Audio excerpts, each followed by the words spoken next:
Hello everyone. As in last video we have studied about VBT postulate. हमने last video में VBT के postulate पढ़े थे. अब अपने पास H2 और हीलियम-2 मॉलिक्यूल्स हैं. अगर आप H2 में देखेंगे, इसका एक न्यूक्लियस में लिख देता हूँ, H डिनोट कर देता हूँ मैं इसको. ये दूसरा H है अपने पास, H दो H आपके पास. इसका इलेक्ट्रॉन यहाँ पे है, इसका इलेक्ट्रॉन यहाँ पे. ठीक है भाई. यहाँ से यहाँ पे H न्यूक्लियस मतलब पॉजिटिवली देता हूँ. क्लियर है. आपके पास दो H थे, दो H मैंने लिख दिए. पॉजिटिव न्यूक्लियस आपके पास है, इलेक्ट्रॉन एक एक रहेगा. इस H का ये लिख दिया, इस H का ये लिख दिया. यहाँ से यहाँ में क्या होगा भाई, पॉजिटिव नेगेटिव में अट्रैक्शन हो जाएगा. यहाँ पे भी अट्रैक्शन हो जाएगा, यहाँ पे भी अट्रैक्शन हो जाएगा, यहाँ पे भी अट्रैक्शन हो जाएगा. तो कितने अट्रैक्शन है यहाँ पे? 4 अट्रैक्टिव फोर्सेज लग रही है. इलेक्ट्रॉन इलेक्ट्रॉन के बीच में रिपल्सन, और इस न्यूक्लियस के बीच में रिपल्सन, और 2 रिपल्सन है यहाँ पे. तो क्या कहने मतलब है, 4 अट्रैक्शन है, 2 रिपल्सन है. यानी कि अट्रैक्टिव फोर्सेज मोर है, ज़्यादा है. और जहाँ पे अट्रैक्टिव फोर्स ज़्यादा होंगी यानी कि वहाँ पे एनर्जी लो हो जाएगी. और लो एनर्जी मतलब कंपाउंड की फॉर्मेशन होगी, तो वहाँ पे बॉन्ड बोलने के चांस जो होंगे वो ज़्यादा होंगे.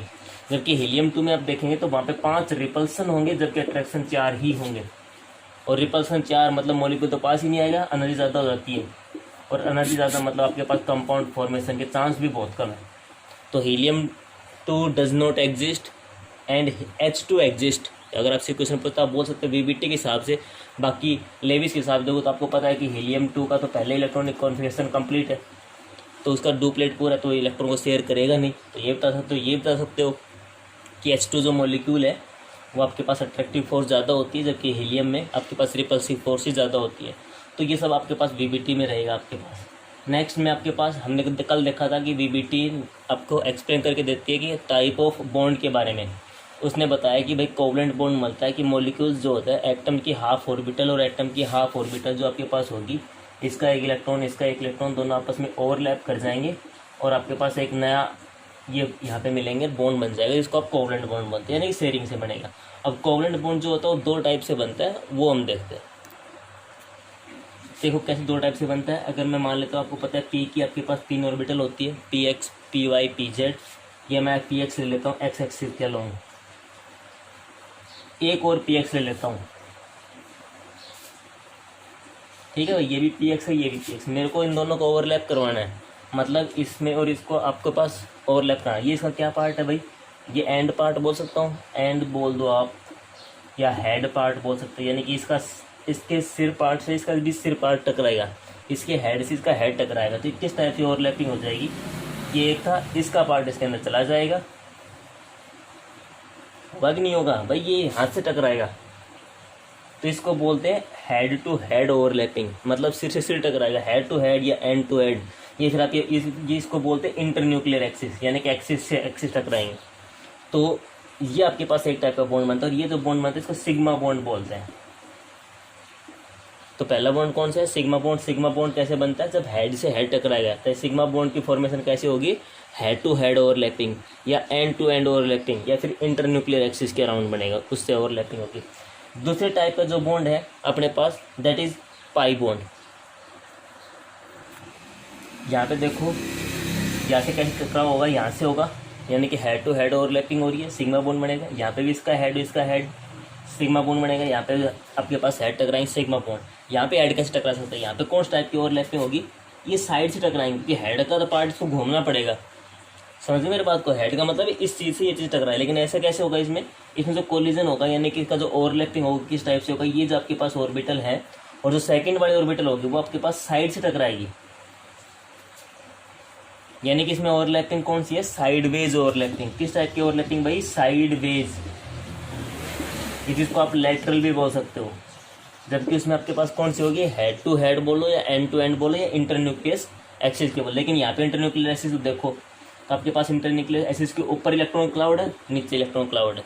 तो हम बोल सकते हैं कि जो ये टाइप का बॉन्ड होता है पाई बॉन्ड. तो 2 टाइप के बॉन्ड है, sigma bond head to head overlapping, pi bond sideways overlapping या लेटरल ओवरलैपिंग. क्लियर. सेकेंड बात, यहाँ पे अगर हम इलेक्ट्रॉन ढूंढने की कोशिश करिए, आपके पास एक्सिस था, इलेक्ट्रॉन ढूंढो भाई, लोब्स में मिलेंगे इलेक्ट्रॉन. तो इलेक्ट्रॉन तो इंटरन्यूक्लियस के अराउंड ही है, लेकिन यहाँ पे इलेक्ट्रॉन ढूंढो, ये आपके पास ओवरलैपिंग हुआ, यहाँ पे इलेक्ट्रॉन मिलेंगे या फिर यहाँ पे मिलेंगे. यानी कि यहाँ पे 2 इलेक्ट्रॉन क्लाउड बनते हैं, एक अबोव द प्लेन, एक below the plane. Clear. Third point की तरफ देखते हैं हम, सिंगल बॉन्ड, सिग्मा बॉन्ड मतलब सिंगल बॉन्ड, मैं इतना मान लेता हूँ, तो उसको रोटेट करना हमारे लिए बहुत आसान होता है। जबकि पाई बॉन्ड का मतलब सिग्मा, अच्छा एक बात ध्यान रखना, सिग्मा बॉन्ड की खुद की एग्जिस्टेंस होती है। वर्ड दोबारा सुनना, सिग्मा बॉन्ड जो है यानी कि सिंगल बॉन्ड यानी कि हेड टू हेड ओवरलैपिंग से बना, उसकी खुद की एग्जिस्टेंस है। लेकिन पाई बॉन्ड की खुद की एग्जिस्टेंस नहीं है। ये किस पे डिपेंड करता है, पहले सिग्मा बनेगा फिर पाई बनेगा। क्लियर। सिग्मा तो जहाँ भी एक मॉलिक्यूल है सिग्मा तो है ही है, पाई हो सकता है वहाँ पे है या नहीं उसका हमें नहीं पता, लेकिन सिग्मा हर जगह है। मतलब जैसे मैंने एक सिंगल बॉन्ड खींचा, ये एग्जांपल आप ध्यान रखो, बॉन्ड गिनने के काम है। अगर सिंगल बॉन्ड है मतलब वहाँ पे एक सिग्मा बॉन्ड है। क्लियर भाई। अगर आपकी डबल बॉन्ड है तो मतलब वहाँ पे एक सिग्मा है और एक पाई बॉन्ड है। और अगर आपके पास ट्रिपल बॉन्ड है तो इसका मतलब ये है वहाँ पे एक सिग्मा है और दो पाई है। तो पहले जो बॉन्ड बनता है वो सिग्मा बनता है, उसके बाद पाई की फॉर्मेशन होती है। तो अगर आपसे कोई मॉलिक्यूल में बॉन्ड गिनवाए तो आप यहाँ से बॉन्ड गिन सकते हैं कि कितने बॉन्ड उसके बीच में बन रहे हैं। ठीक है भाई। तो आपके पास 3 पॉइंट हो गए। पहला head to head overlapping, sideways overlapping, electron आपके पास इंटरन्यूक्लियर एक्सिस के अराउंड मिलेंगे, electron above the plane below the plane यानी कि 2 इलेक्ट्रॉन क्लाउड बनेंगे। फ्री रोटेशन पॉसिबल है सिग्मा बॉन्ड में। पाई बॉन्ड में आपके पास फ्री रोटेशन, जैसे आपके पास एक बॉन्ड में मान लेता हूँ, एक दूसरा बॉन्ड ऊपर है, तो जैसे इनको रोटेट करेंगे तो आपके पास यहाँ से टच हो जाएंगे, यानी कि यहाँ से इसकी मूवमेंट नहीं हो पाई। तो जो पाई बॉन्ड है उसमें आपके पास और फ्री रोटेशन पॉसिबल नहीं है। सिग्मा में आराम से घूम सकता है, कोई दिक्कत नहीं है, क्योंकि इसको कोई टच करने वाला है ही नहीं। ठीक है भाई।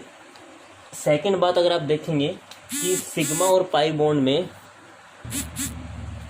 तो अगर हम नेक्स्ट पॉइंट की तरफ जाएं सिग्मा और पाई बॉन्ड के अंदर, तो आप देखेंगे अगर मैं पूछता हूँ कि किसके अंदर ज़्यादा ओवरलैपिंग है, क्योंकि हमने वीबीटी में एक पॉइंट पढ़ा था कि जितनी ज़्यादा ओवरलैपिंग होगी एक दूसरे के अंदर, जितनी ज़्यादा ऑर्बिटल मर्ज होंगे एक दूसरे के अंदर, उतना स्ट्रॉन्ग बॉन्ड बनेगा। भाई तो सिर्फ इतना ही रहेगा आपके पास, एक अंदर तक चला जाए तो आपके पास स्ट्रॉन्ग बॉन्ड बनने के चांस है। वो आपको दिख रहा है, इसमें तो सिर्फ साइड से ओवरलैपिंग थोड़ा सा हिस्सा टच हुआ है, लेकिन इसमें एक अंदर तक चली गई है।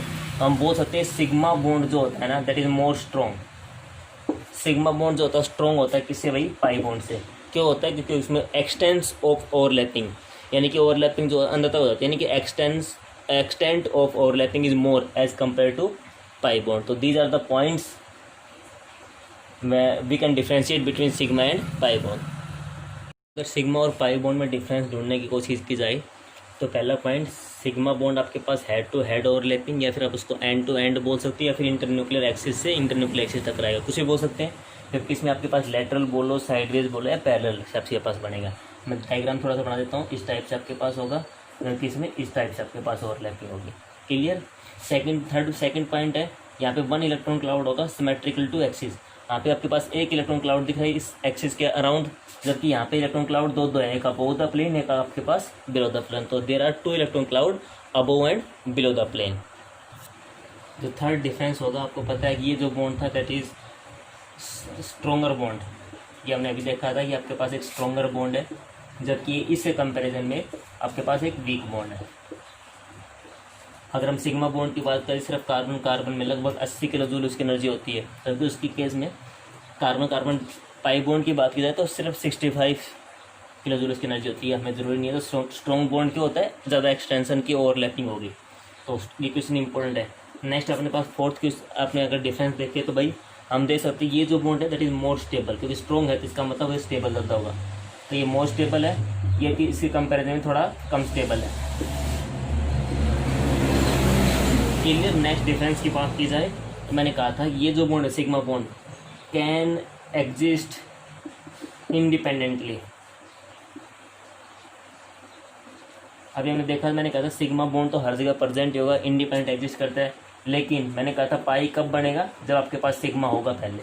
तो existence of pi bond depend on the formation of sigma bond. तो सिग्मा होगा तभी पाई आएगा, ऐसे नहीं आएगा, सीधा पाई नहीं आएगा। कहने का मतलब ये, समझ गए मेरे बात को। तो पहले यहाँ पे सिग्मा बना, उसके बाद आपके पास पाई की फॉर्मेशन हुई। कहने का मतलब ये, आगे एग्जाम्पल देखेंगे तो उसमें आपके पास क्लियर हो जाएगा। क्लियर भाई।